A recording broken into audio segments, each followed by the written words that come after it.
order. I'd like to welcome everyone. Without objection, the chair may declare a recess at any time. I recognize myself for the purpose of making an opening statement. Thank you for joining us today as we discuss one of the most complex and serious threats to our national security, the unauthorized use of unmanned aerial systems, or UAS, over U.S. military installations and sensitive sites. In recent years, we've seen a surge in drone incursions over military installations across the country.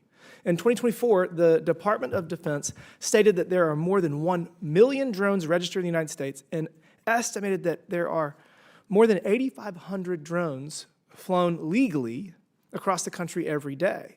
I've even seen some of these drone incursions firsthand during my time in the South Carolina Air National Guard. However, these incursions are not from hobbyists being blown off course. The multitude of drones reported flying over bases in the past several years revealed a coordinated effort by our adversaries to collect valuable intelligence and surveillance of some of our most sensitive military equipment. These incursions often are designed to disrupt important trainings and create chaos for a number of reasons. Number one, base commanders have inadequate or non-existent monitoring capabilities. Two, a near total lack of counter-drone capabilities.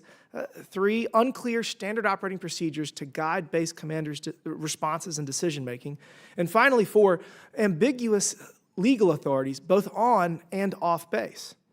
This threat is magnified by the complex regulatory and prosecutorial framework that was patched together by the previous administration in what I would argue is a poor attempt to address this issue.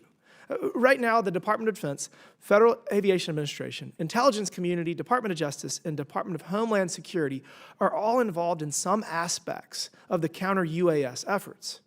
As a result, there is no agency with primary authority on countering drone incursions, leading to confusion and, more importantly, gaps on how to identify and mitigate this threat.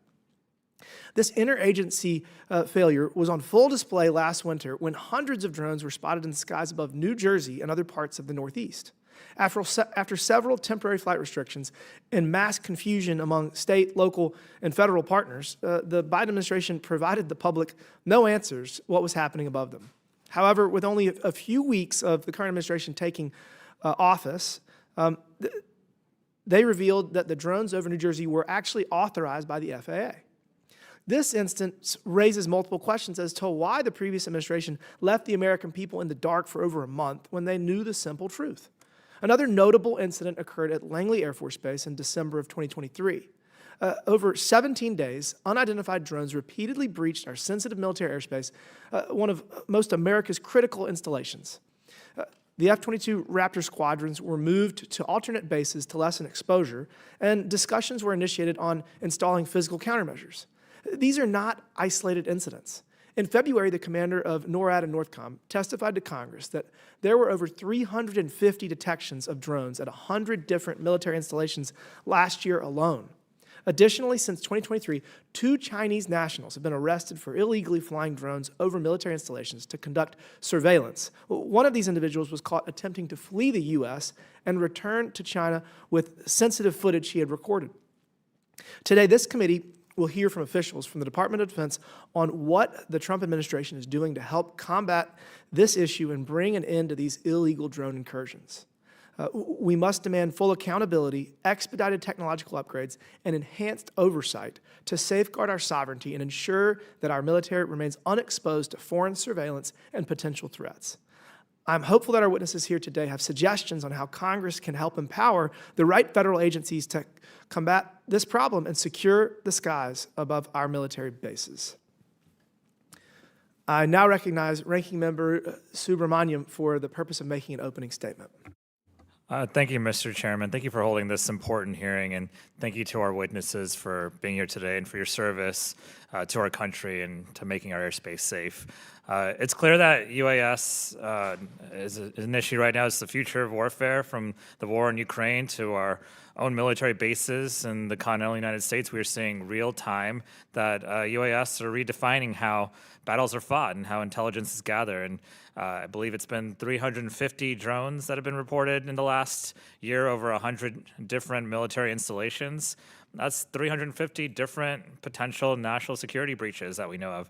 These include highly sensitive sites such as nuclear facilities and major military bases, and that's a huge threat to our national security and the lives of our service members. And unfortunately, our lack of coordinated, effective response needs to be addressed immediately. And I know everyone here today wants to work on it and is planning on working on it. And so we're familiar with this issue in my home state and the Commonwealth of Virginia.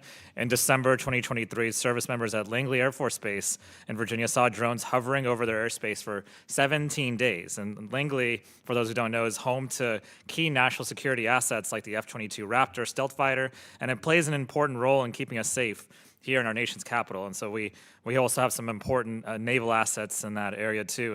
And these drones demonstrated complicated aerial maneuvers and didn't just broadcast on known frequencies, suggesting that they weren't just a local hobbyist making an innocent mistake. As far as we can tell in Congress, there was and still is not a cohesive or coordinated plan for how we're going to deal with this, but maybe we can learn more today about what's happening now and what we can do moving forward. Our job on this committee is to find answers to questions, and I have a lot. Who is piloting these drones, for instance? Are these criminal actors? Are these foreign adversaries? Are they simply local hobbyists with advanced capabilities? I'm not sure about that, but maybe that's the case. And what are they doing? Are they gathering intelligence? Are they probing for weaknesses? Are they planning an attack? And finally, what is our plan for dealing with them safely and effectively? Because these UAS are a clear and present danger to our national security, and we need to have a plan to counter them. There are several areas I'd like to focus on today. The first is counter-drone authorities. Right now, the U.S.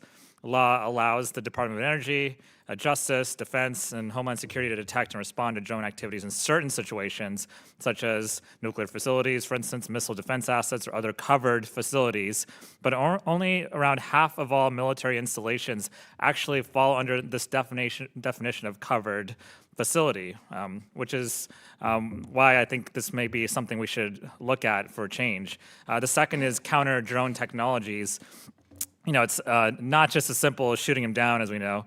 There are homes and businesses and parks near bases like Langley, and people live there, children play there. Shooting down drones could endanger people in these communities, especially if we don't know what payloads the drones may carry. And a missed shot could also pose a threat to commercial air traffic as well. And so, we need to find a way to safely counter some of these incursions. And we have other technologies at our disposal, like jamming and disrupting and even taking over unknown or hostile drones. But there's a lot of work to do to develop these capabilities, and some of that work actually takes place in my district in Northern Virginia. And with that said, I don't know of a silver bullet, and so it's going to take a coordinated effort, I think, at the state, local, and federal level. And so we're all going to have to work together because everyone's got different jurisdictions. And I'd like to, on that front, see if we can work together and maybe have some sort of task force in place so that information is easily gathered and where everyone's up to date on the latest technology as well as the best practices. And so this is a very timely hearing on an important issue, and I want to work with my colleagues on both sides of the aisle to come up with a plan to protect our military bases and protect the American people. So I yield back. Thank you for that. I'm pleased to welcome an expert panel of witnesses for today's discussion. I'd first like to welcome Rear Admiral Paul Spado, the Vice Director for Operations, or J3, for the Joint Chiefs of Staff. I'd also like to welcome Mr. Mark Dvilson, who is the current Acting Assistant Secretary of Defense for Homeland Defense and Hemispheric Affairs. Due to unforeseen circumstances, the FAA is no longer testifying at today's hearing, but they have committed to answering in writing any questions that our members have. If any member has questions they would like to submit to the FAA following this hearing, please get them to staff for the FAA to answer. Now we're going to administer the oath to the witnesses. Pursuant to Committee Rule 9G, the witnesses will please stand and raise their right hand. Do you solemnly swear or affirm that the testimony that you are about to give is the truth, the whole truth, and nothing but the truth, so help you God? Thank you. Please take your seat. Let the record show that the witnesses answered in the affirmative.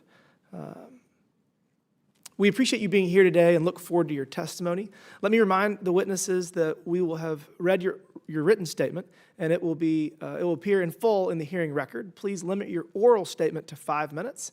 As a reminder, please press the button on the microphone in front of you so that it is on and the members can hear you. When you begin to speak, the light in front of you will turn green. After 4 minutes, the light will turn yellow.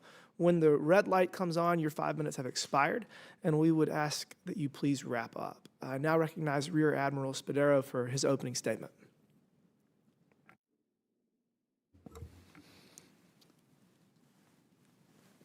Good afternoon, Chairman Timmons, Ranking Member Subramaniam, committee members, ladies and gentlemen. Thank you for the opportunity to be here today, and thank you for your support and your oversight. Admittedly, several of my opening comments will echo those of the Chairman and the Ranking Member. The rapid emergence, proliferation, and employment of unmanned systems has fundamentally changed the way that both professional militaries as well as terrorist organizations conduct warfare. Over the last few years, we have seen the employment of unmanned systems, in particular unmanned aerial systems, in every major conflict, from the Russia-Ukraine war to Iran's attacks on Israel and attacks against U.S. bases and ships across the Middle East. And most tragically, an Iranian-supported militant group successfully employed a one-way attack drone on Tower 22 in Jordan, killing 3 U.S. service members and wounding 40 on January 27, 2024. Here in the homeland, as Assistant Secretary Dvilson will note in his opening remarks, the mass drone incursions over Joint Base Langley Eustis in December 2023 reminded us that the homeland is no longer a sanctuary. And should our adversary choose to employ drones for surveillance or even attack, we would not be prepared to adequately defend our homeland and only marginally capable to defend our military installations. The incursions over Joint Base Langley Eustis were not the first. They've not been the last, but they were the longest and the largest series of incursions that we have seen to date.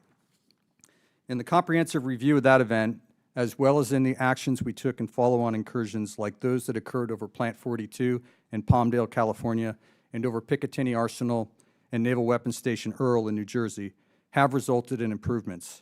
But more action is needed, and the Joint Force has made counter-UAS a priority line of effort. We are now better prepared to respond to incursions with the designation of Commander U.S. Northern Command and Commander U.S. Indo-Pacific Command as the operational synchronizers in their respective areas of responsibility.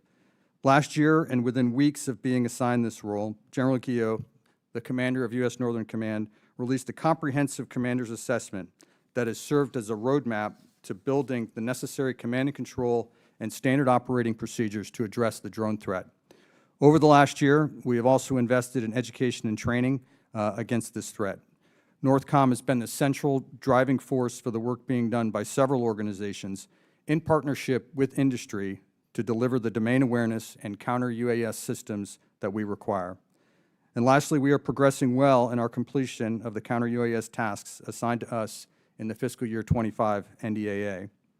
We appreciate your continued support and your oversight. Thank you for the opportunity to be here today, and I will now pass to Secretary Dvilson. Chairman Timmons, Ranking Member Subramaniam, and distinguished members of the committee, thank you for the opportunity to speak here today. The events of December 2023 at Joint Base Langley Eustis served to focus and energize DoD's counter-small UAS efforts in the homeland. During the event, DoD struggled to address the incursions in a timely and effective fashion, owing at least in part to challenges within the DoD and our ability to implement a relatively untested interagency coordination process. To some extent, those challenges from JBLE still exist. However, we have worked since then to improve and refine our processes and coordination efforts, and we have seen improvements in subsequent responses. I can assure the committee that the department is as frustrated by these events as you are. However, we can't simply focus on looking back and waste precious resources. As a department, we act, we review that action, we adjust, and we move out.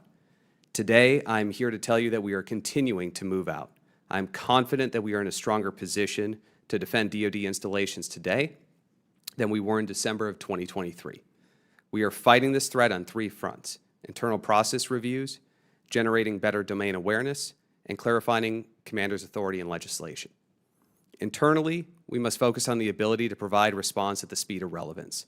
The designation of U.S. NORTHCOM and U.S. INDOPACOM late last year as the counter-UAS operational synchronizers in their respective areas of the homeland was an essential step. We've developed more streamlined interagency coordination consistent with Section 130I. We are also conducting a comprehensive review, as requested in the FY25 NDAA Section 925, and where necessary, consolidating and updating DoD policy. This is an effort long overdue, and it provides us with direction and momentum. Lastly, working with our interagency partners, like our colleagues from the FAA, we have enabled DoD to sponsor facilities, which provide a critical mission to DoD but are not directly DoD facilities or assets. Second, generating better domain awareness is essential to developing an understanding of what is flying in our airspace and how to separate the negligent from the nefarious. This is the fundamental issue we saw at Langley in New Jersey. DoD is working through venues like the Joint Rapid Acquisition Cell, the JRAC, to rapidly acquire the right equipment and to give commanders better tools to understand the operating environment and the ability to effectively conduct non-kinetic and kinetic mitigations. Commander U.S. NORTHCOM phrased it this way in his posture hearing in February: "You can't defeat what you can't see." On the legislative front, we continue to engage with members of Congress to seek modest but important refinements to DoD's counter-UAS authorities under Section 130I. Our legislative proposal is intended to allow the Department to protect additional locations and missions, add greater stability for long-term planning and resource allocation within the Department, and facilitate improved understanding and cooperation among the U.S. interagency and local partners. Ultimately, I believe we need to address all these issues with end users in mind. Our installation commanders and the security personnel charged with the duties to protect our installations, our operations, and ultimately, our personnel. Lastly, the President of the United States has issued several executive orders directing the Department of Defense to take all appropriate and lawful measures to ensure the complete operational control of the border. The Department, in turn, is responding by preparing the path for employment of counter-SUAS activities along the border, both in support of DoD interests and in support of DHS as the lead federal agency. As the operational environment, legislation, and threats evolve, policy must adapt to ensure DoD's ability to continue to advance our national defense objectives remains. Mr. Chairman, Ranking Member Subramaniam, and distinguished members of the committee, in conclusion, the Homeland continues to face increased and evolving threats from UAS. To address these challenges requires a whole-of-government approach and a unified effort. We must modernize the ability to assess the threat, determine its weaknesses, and acquire and deploy countermeasures. Thank you for the support of Congress and for your continued commitment and support of the Department of Defense. I look forward to your questions. Thank you. I now recognize myself for 5 minutes. Rear Admiral Spado, how many drone incursions have taken place over U.S. military installations over the past 2 years? We got the number last time we had a briefing of 350, but have they grown, or what's the current data you're willing to share? Yeah, so the exact number I'd be happy to share in a classified setting, but I can tell you that it has grown. I'm actually curious, why did we get the 350 number in an unclassified setting? That was one of the questions I had. It's a great question, sir. Okay. Yeah. Fair enough. All right, well, let's do this. Can you discuss procedures that DoD has in place for a base commander when the base commander gets reports of an unauthorized drone incursion? Yeah, so currently there is a standard operating procedure that's been published by the commander of U.S. Northern Command. So each base has been provided that standard operating procedure. The expectation is that they will respond in accordance with the. When was that? When was that created? It was just published here recently, within the last month. It Okay. was finalized and published. So what percent of base commanders have any technology to actually track drones as opposed to just, ooh, I saw a drone, and then you report it? Yeah, so the capabilities at each base is varied. Again, the specifics for the individual locations would be better in a classified setting, but it is not comprehensive. I can tell you that it is not sufficient, and again varies from base to base, from very little to somewhat more comprehensive. Is that something that Congress can help with authorizations and appropriations to get additional resources? Because I think that I would feel that most bases should have at the very least, the ability to track. Whether they have countermeasures is a different thing, but is that something that y'all need? You need additional money?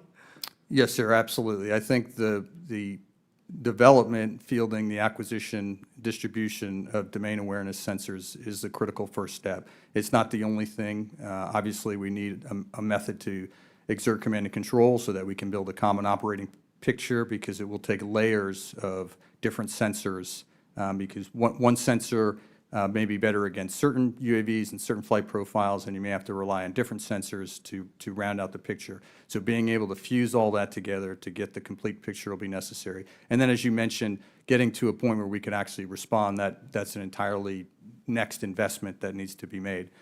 So yes, we do need more sensors. We're addressing the shortfall right now with the fielding of flyaway kits.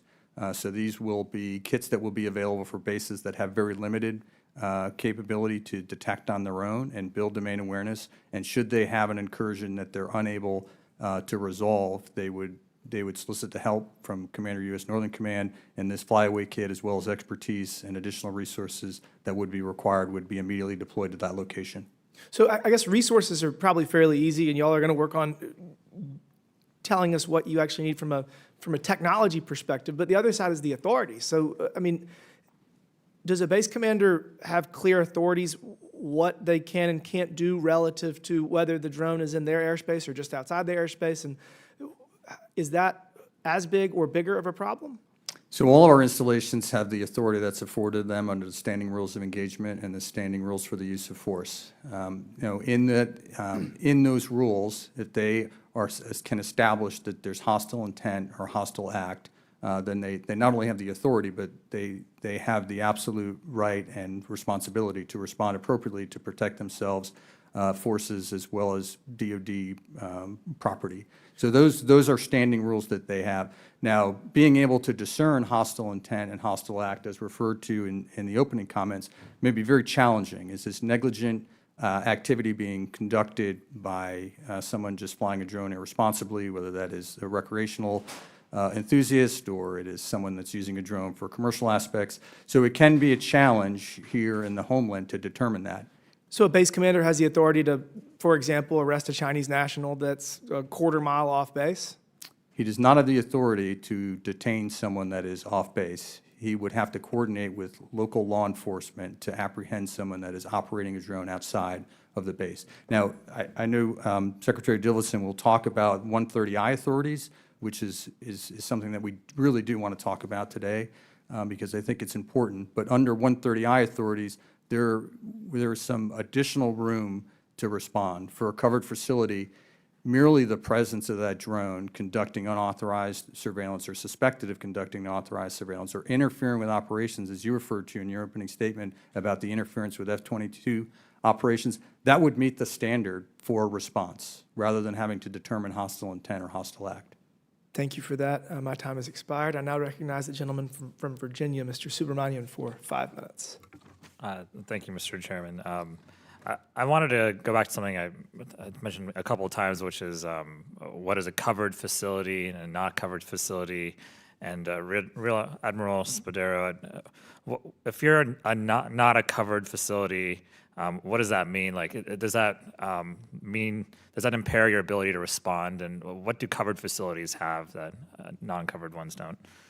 It's if you're not covered, you can request to be covered, but you'd have to meet the criteria to become a covered facility, and that is one of the problems with the 130I authorization, is meeting the criteria for covered. An example of this would be Luke Air Force Base, where F-35 training takes place for roughly 3/4 of those that fly F-35s, and it is not a covered facility because training facilities are not covered. So it would be problematic to actually get approval for Luke Air Force Base to be a 130I. Now, as I mentioned earlier, under 130I, if a drone is conducting unauthorized surveillance or suspected even of conducting unauthorized surveillance, then the base commander would be able to respond to that.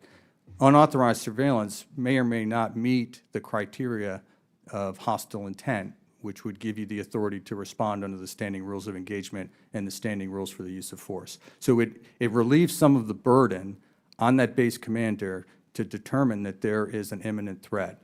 If this is interfering with our operations, if this is giving a potential adversary a look at our base and our sensitive activities, then we have the authority to respond.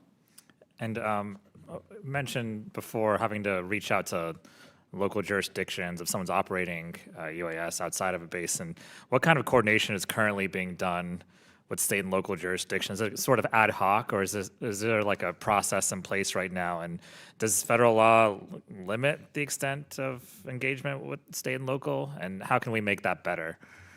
Yeah, thank you for that question. So each base commander, one of his imperatives is to build relationships with the local community. That would include law enforcement agencies. It is covered extensively in all of the base commander courses. So they're part of their training and their education program before they assume command is building how to build those relationships, the importance, what the limitations of those are. So each individual base commander is responsible.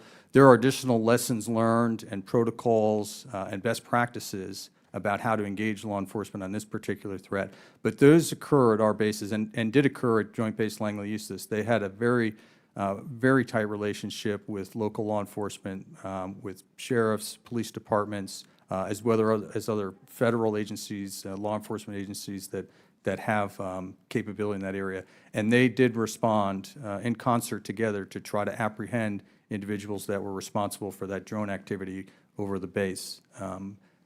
So that it does occur, and it is very important. And as far as technology and mitigation, what I don't know, maybe this is the right forum for this, but broadly, do you think there's technology gaps currently? And do you think that there's progress being made towards kind of filling those gaps? And what can we do, both in Congress as well as the private industry, to help kind of fill the gaps when it comes to technology for trying to address both kinetic and non-kinetic solutions? Yeah, in general, the technology to field systems has far outpaced the technology to defeat those systems. It's a much wider, broader, deeper market for drone application for commercial and recreational purposes. So hence that technology has evolved very quickly from radio-controlled drones to now fully autonomous drones that may or may not even rely on reception of a GPS signal, which would make it very challenging to intercept. So on the counter-drone activity, you have to come back to agencies that would be interested in that, like Department of Defense, Department of Homeland Security, FBI, law enforcement agencies. So we have to partner and we have to create that demand within industry to get technology back on pace to counter this ever-increasing emergence of drone technology. Do you feel like we have the personnel right now and the expertise in the country to be able to do this? I think we've seen a good response. I'll defer to Secretary Dvilson. He can talk about DIU and other organizations that have really made a solid partnership with industry to advance this technology. Thank you, Admiral. Yes, there's several different organizations within the DoD that are looking at this issue and moving out rapidly to acquire new capabilities, such as the JRAC, the Joint Counter-UAS Office, and DIU. All of those, this is a focus area and one of their primary lines of effort. Thank you. I yield back. Thank you. I now recognize the gentleman from Virginia, Mr. McGuire, for 5 minutes. Thank you, Mr. Chairman, and thank you to our witnesses. Admiral, thanks for your service. I want a yes or no from both of you. Are you aware of the August 2020 advisory? It's an advisory on the application of federal laws to the application and use of technologies to detect and mitigate unmanned aircraft systems. Are you two aware of that? Yeah, no, sir, I'm not specifically aware of that. No, If sir. and when appropriate, I have a copy, and I'd like to admit that into the record. Without objection, so ordered. So I believe that's the source of a lot of the problems that we have. In the military, we have something called paralysis by analysis. Obviously, the commanders at Langley and other bases have seen drones, and they failed to act because, and I believe the source of those problems is this August 2020 advisory. And I think I have a solution for it. I was recently at the southern border where I met with Tom Homan. I met with Border Control, ICE agents, mayors, sheriffs, business owners, 10th Mountain Division folks that are protecting our border from San Diego all the way to Texas. And I asked them, are you seeing drones come across the southern border? and surveying our troops? And the answer was yes. And I said, is 130I working for you right now? And I know what they said, but Admiral, what do you think? Is 130I right now working for us? So they don't have 130I. That's the first piece, Okay. and we're working to resolve that. So, for instance, in the national defense areas that have just been established as an annex, does not have 130I. I'm going to get to a point. Yeah. And how about, do you have an opinion on 130I right now as of today? Yes, Congressman, if we can get 130I implemented in these areas where Joint Task Force Southwest Border is operating, it should enable the commanders on the ground to have those expanded authorities that allow them to interdict and mitigate these UAS threats. And I know you said you're working with Congress on legislation, so I'd like to talk to you about an idea on a piece of legislation. It may be something that involves judiciary and FAA, but let me run this across you. So we currently have troops on the border facing the cartels and our critical infrastructure. Now, of course, we've got Langley Air Force Base and other critical infrastructure as well. And of course, we've got bad actors that are have bought land next to our military bases. And they're surveilling us on a daily basis. And it's only a matter of time until we have our next 9/11, 9/11 terrorist attack. The problem is bureaucracy prevents action, but this time we know about it and we can fix it. And right now with 130I, the way it's proposed, you have to be observed or attacked and then ask for permission, and that takes delays. I've got an idea that might speed that up. 18 USC, US Code 32, is treating remote control airplanes, which I call a drone. So 18 USC 32 is treating remote control airplanes or drones as if they're passenger airplanes. And they're not. Basically, the problem is the government has created a complex statutes to let a few bad actors possibly take action if you jump through 1,000 hoops. 130I. This is not good enough. We owe it to our military and our citizens to fix this. The United States provides better protection from UAS to Saudi Arabia than we do to our own citizens. And so my idea for a bill is you change the word from aircraft to manned aircraft. Because I think every commander is afraid that if I shoot down a remote control airplane or a drone, no one's going to back me up. I think I remember hearing the Langley commander say, "Are you guys going to back me up? Are you guys going to back me up?" And no one answered. That may not be 100% true, but Admiral, do you have any comments on that idea? Yeah, this is the burden of command, and you need to understand that if there is something that is assessed as a threat to your forces or your installation, then again, you not only have the authority but the responsibility to act. I would counter that they have authority right now on the southwest border to engage UAS. We have, in the last few days alone, reaffirmed that under the standing rules of engagement and the standing rules of use of force, when you take in the totality of the facts and the circumstances at the time, you have the authority. We know that cartels have used UAS for unauthorized surveillance to assess our troop size, our movements, to solicit and enable attacks from other vectors. We know that they have used drones and kinetic attacks against Mexican military authorities. I just returned from the southern border, and I asked the commander from Texas to San Diego if he has authority to shoot down drones that he's looking at, that's looking at his troops, and he still is not sure. I just left the southern border, and I think it goes back to that advisory. That advisory has created a stigma, and I think that we can mitigate or overcome that if we just change the word from aircraft to manned aircraft, and then they won't have such a huge penalty if they shoot down a drone. And certainly if someone wants to prosecute somebody for shooting down private property, there are plenty of laws on the books for that. Well, with that, I have no further questions. Thank you, Mr. Chairman. I yield back. Thank you. I now recognize the gentleman from Massachusetts, Mr. Lynch, for 5 minutes. Thank you very much, Mr. Chairman, and I want to thank the witnesses for helping the committee with its work. I do have to say that I would prefer that we were reviewing the facts of the signal chats that were conducted by Secretary Hegseth and the Trump leadership team in order to get to the bottom of that. However, I will, at a later date in full committee, enter a resolution of inquiry to ask the administration to provide information to this committee, to the Oversight Committee, regarding how that happened. It was bad enough, the last time we were here, we just knew that the initial signal chat had happened, and that inadvertently they had included the editor of the Atlantic, who was not approved for clearance, and that the chat included specific information about those attacks against Yemen, and which could have put our sons and daughters in uniform at grave risk. Now, that was then. Now we know that this chat also went to Secretary Hegseth's brother, his sister. I don't think his mom was in on it. She's about only one in the family who wasn't in on it. And then the family attorney was in on it as well.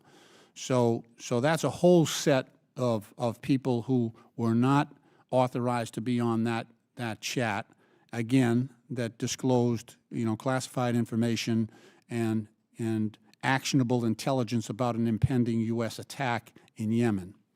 And then beyond that, now we find out that Secretary Hegseth is using his Gmail account and using a phone that was listed on his sports betting app and available to the public. So this just keeps getting worse.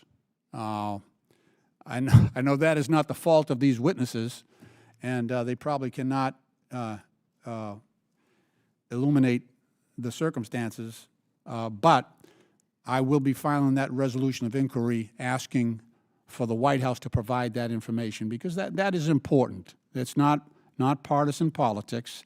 It's just what the Oversight Committee should be doing to keep military personnel safe, like what we're doing here. We're having a hearing on drones, being flown in the area of U.S. bases, and that presents a danger to our sons and daughters. Well, so does using a non-secure platform to discuss actionable intelligence against our enemy who has anti-aircraft and anti-naval vessel capability. That's really important too, and that presents a clear and present danger. I know that there were reports from in the press that the White House said that was childish. That was childish that Mr. Secretary Hegseth did that. I agree with that assessment. I think it was totally immature, and it demonstrates an unfitness and a lack of seriousness about protecting our sons and daughters in uniform. We all nominate young men and women from our district to the Military Academy at West Point and to the Naval Academy. And dear God, you can't put a family in that position, put one of our best and brightest in that position, and then leak information to our enemies while they're going into battle. Okay, so this committee, myself included, investigated an attack, 2020 attack by al-Shabaab at Manda Bay in Kenya. That was a drone attack. Several recent base attacks overseas, in fact, have involved the use of drones. So, Admiral, how has our profile, countermeasures against drones, how has that changed since those initial attacks back in 2020 that resulted in U.S. casualties?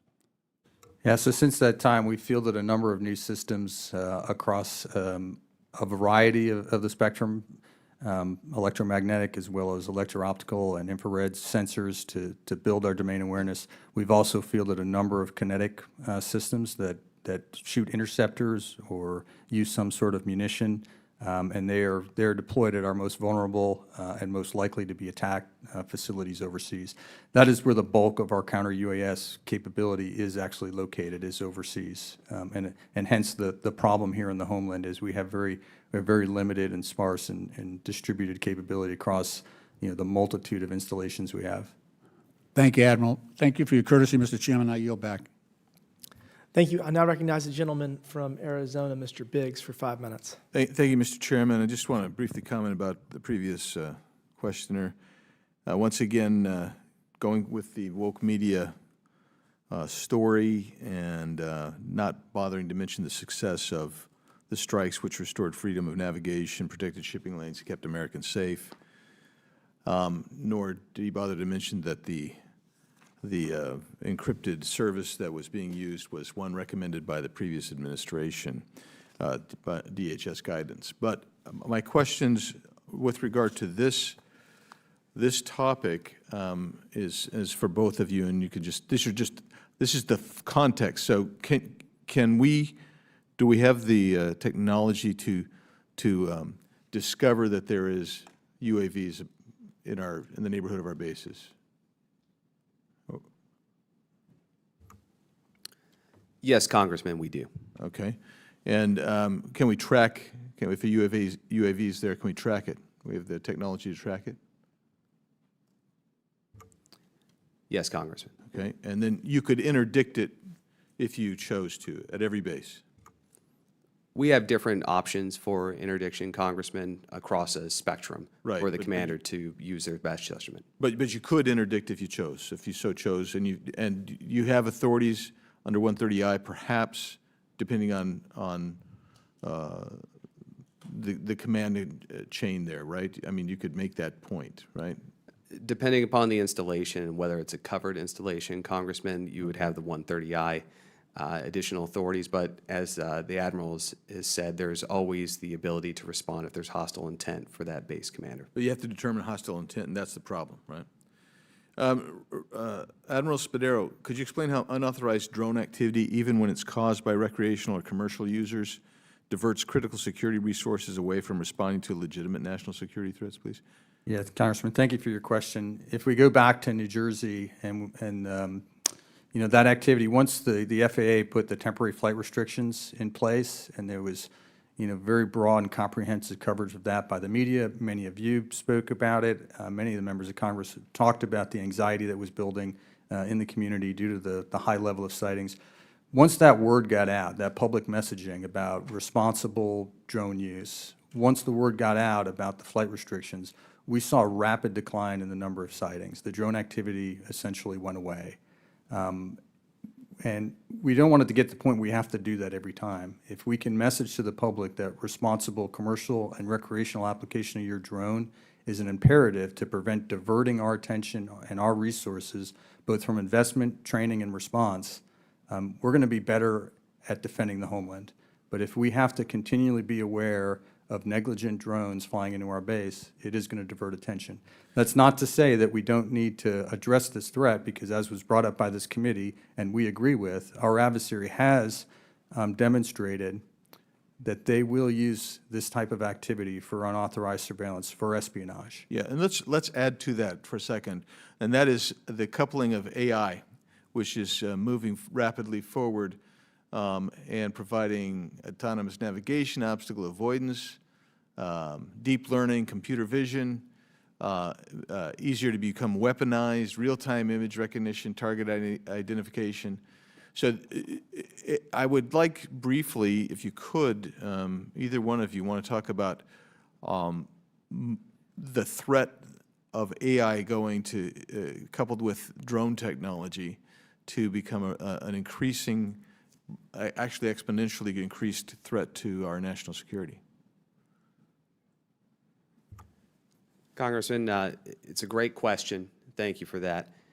On the policy side, we need to make sure that our regulations internally at the DoD are streamlined to the extent that we stay at pace with the threat that we face outside the fence line of our installations. We need to make sure that we are giving the commanders on the ground clarity on what they have for authority and providing them the capabilities to counter those threats. Now, I think the Admiral can speak better as far as what is actually being developed at this time and how far ahead we are in counter-UAS technologies.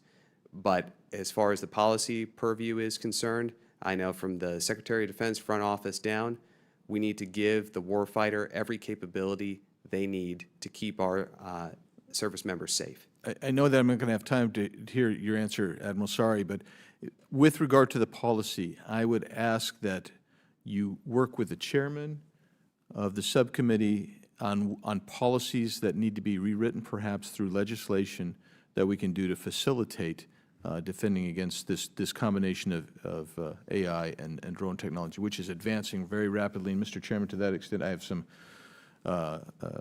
unanimous consent request, if possible.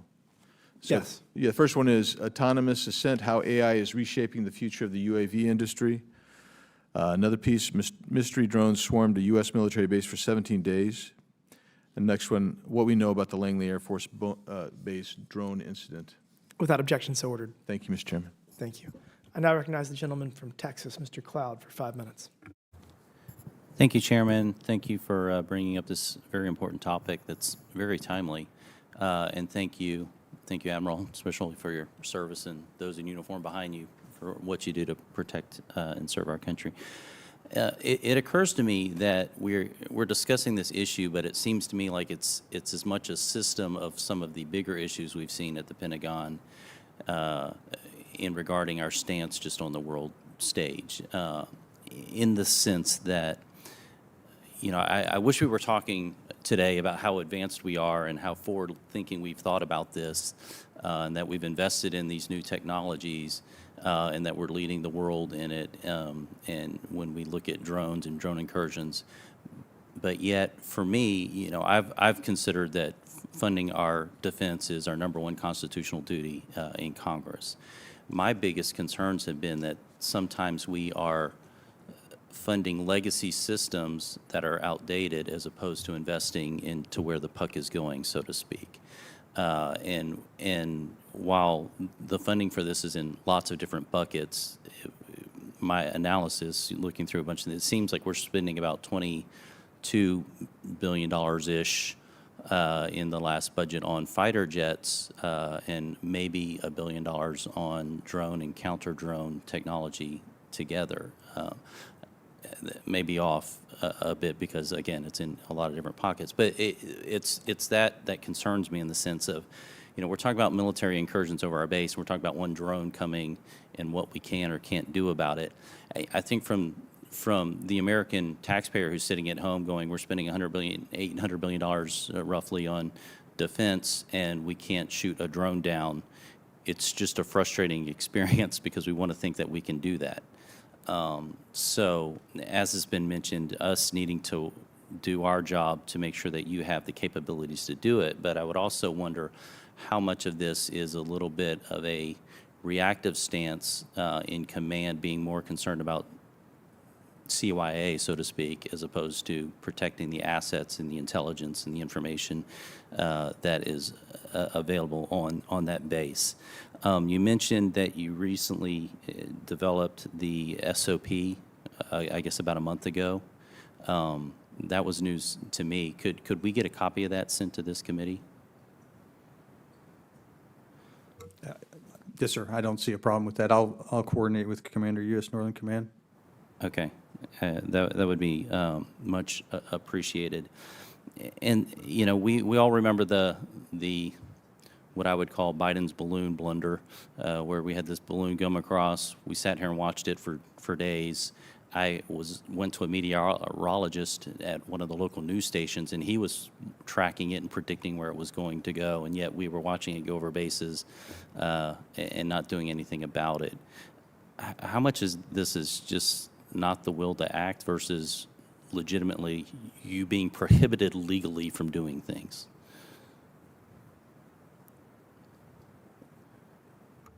There's a difference between not having a clear authority and being prohibited from doing something, I guess, is what I'm trying to drill Yes, down. Congressman, that's a great question.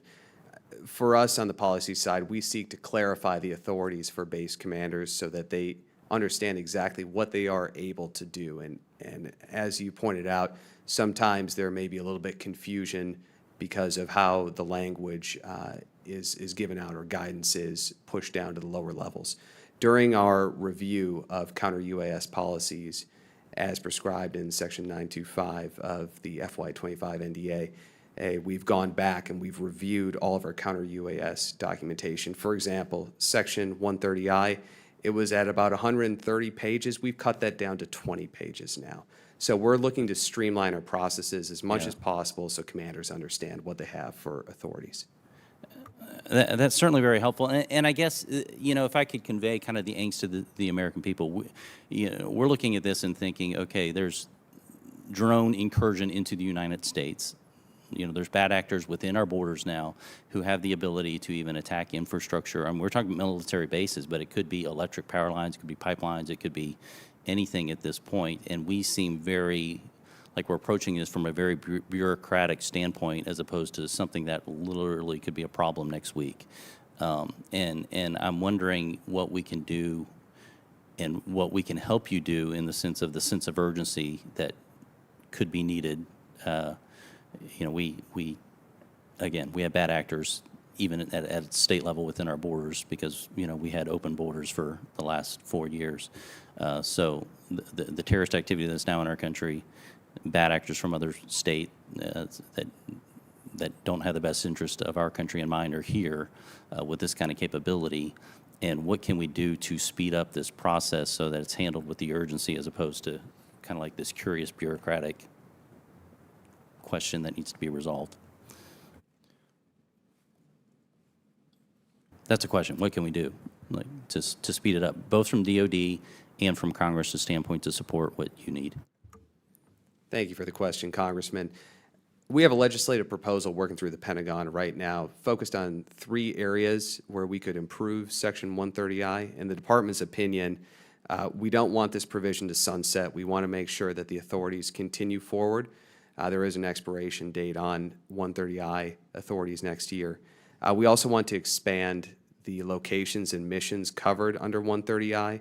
As we've discussed today, the bases are not all covered. Not all installations qualify as one of the 9 mission areas under 130I.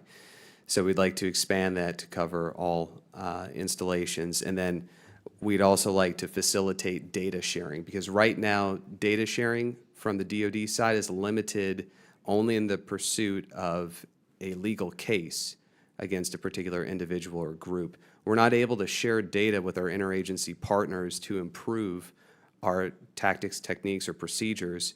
And to your point, Congressman, earlier about driving cost efficiencies, being able to share data to produce better technology would help us be more efficient with taxpayer money. Thank you for that. The gentleman's time's expired. The chair now recognizes the gentlelady from Florida, Ms. Luna, for 5 minutes. Thank you, Chairman. Here's what every American needs to know that's watching this currently. In 2024 alone, 350 drones were detected flying over our military installations, over 100 to be exact, and that came straight out of the mouth of General Gregory Gillett, commander of NORAD and U.S. Northern Command. These were not just toys, these were intelligence gathering, signal jamming, and potentially weaponized drones. These incursions happened while the Biden administration sat on their hands, allowing bureaucracy and interagency dysfunction to run the show. I see a lot of military here right now. You guys all know that bureaucracy many times can be our worst enemy. Now that President Trump is back in office, thank God, we finally have strong leadership again, but cleaning up Biden's national security blunder is no small task. Our military installations are still extremely vulnerable. As hearing just sitting here from some of my colleagues, we have the CCP, Iranian proxies, Mexican cartels, they all know this. We are here today to fix that, and let me be crystal clear.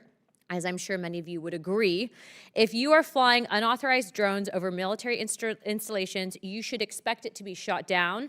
Don't expect Uncle Sam to pay for either. My opinion is play stupid games, win stupid prizes.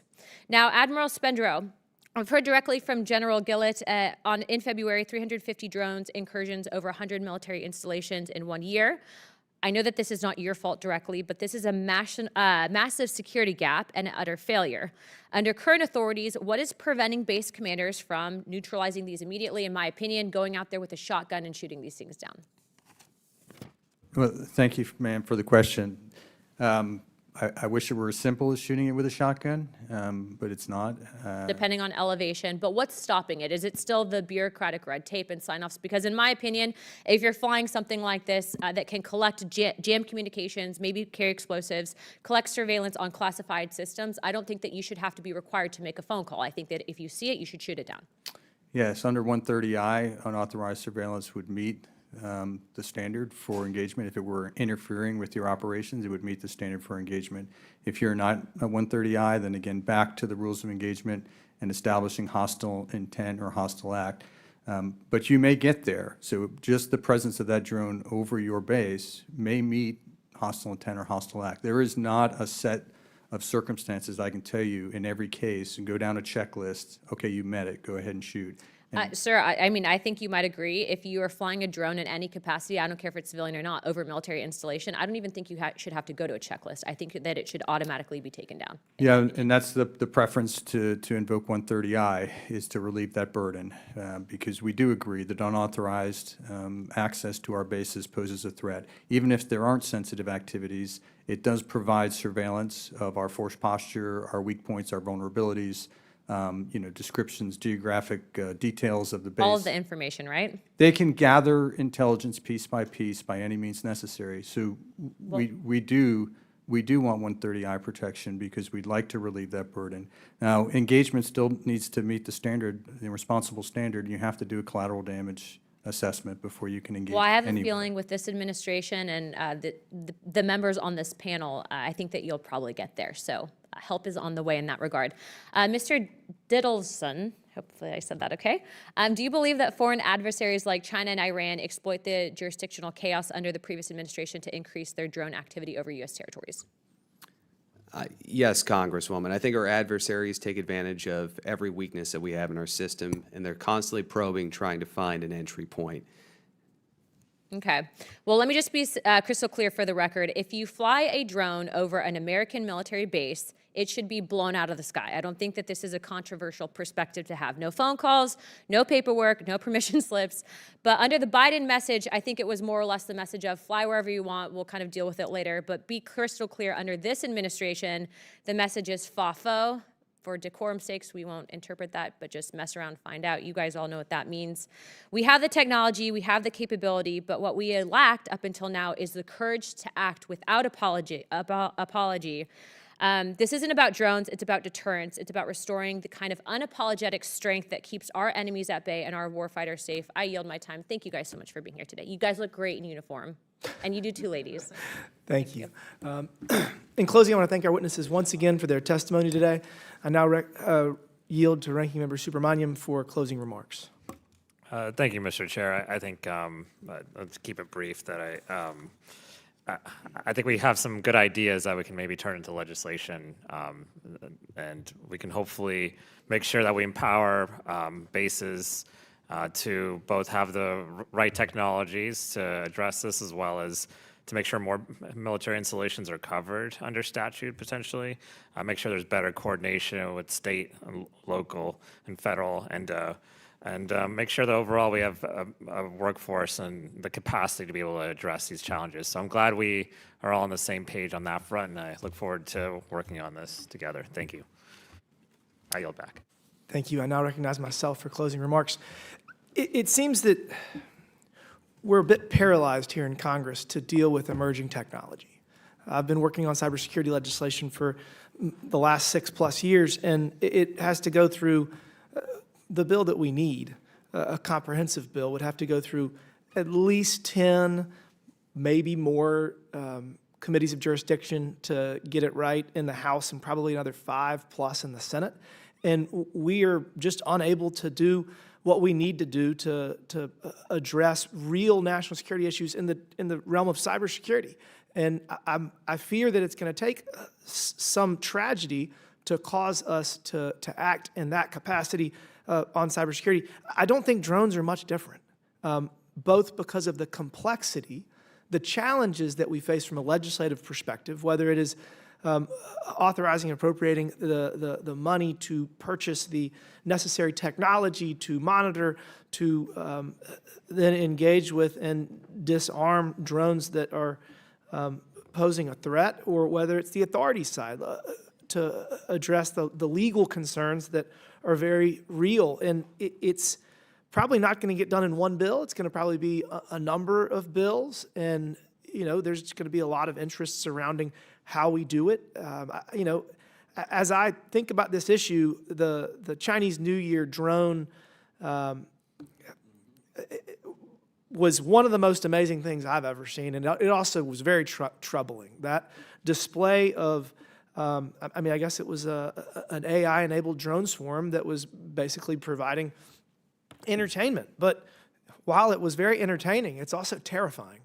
And I think that the capabilities of our adversaries and seeing how war has evolved in Ukraine and how the Russians and the Ukraine military are largely relying on drones. I mean, there's a huge portion of that conflict is being used as technology as opposed to traditional warfare. So we've got to get moving on this. We have to enhance our capacity. We have to, Congress has to act, but a lot of this is the private sector getting up to speed. A lot of this is our Defense Department telling us exactly what they need. And we don't have time to waste.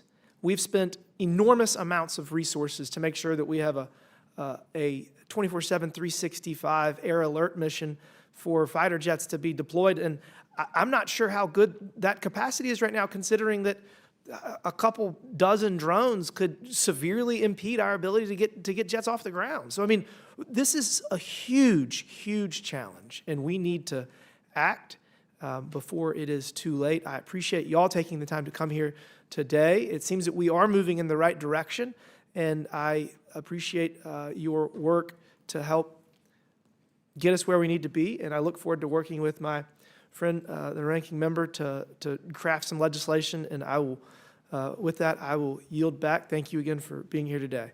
Without objection, all members have 5 legislative days within which to submit materials and additional written questions for the witnesses, which will be forwarded to the witnesses. If there is no further business, without objection, the subcommittee stands adjourned.